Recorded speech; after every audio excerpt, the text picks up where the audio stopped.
ठाणे महानगरपालिकेवर भ्रष्टाचाराचे आरोप केलेले आहे. जरांगे पाटील यांच्या टीम कडनं आणि त्यातून ते तुम्हाला target केलं जातंय. टार्गेट काय ते अरे मी बोललो काय जर त्यावेळेस फक्त आणि फक्त 2800 नोंदी होत्या. कुणबी नोंदी आहेत त्याला माझा आजही विरोध नाही, कालही विरोध नव्हता. सरसकट देण्याला विरोध आहे. आता हे कुठून आणले, कूड कुठून आणला, नातेवाईक कुठून आणला.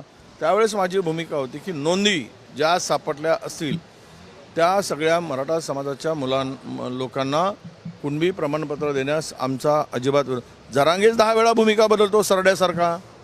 पहिले बोलले की आम्ही याच्यासारखं पाहिजे, नंतर बोलले की आम्हाला नोंदी पाहिजे. आता जायचं हैदराबाद गॅजेट आणलं आहे, आता सरसकट म्हणतो आहे. त्यांची भूमिका जरा बघा किती वेळा बदलली. पूर्वी मराठवाडा म्हणतो आहे, आता महाराष्ट्र म्हणत आहेत.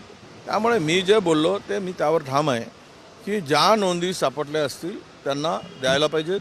आणि ओबीसीची मर्यादा म्हणजे आपल्या आरक्षणाची मर्यादा 50% वर नेली पाहिजे. हे सुद्धा त्यामध्ये आहे. तेवढाच काढायचा आणि दाखवायचा.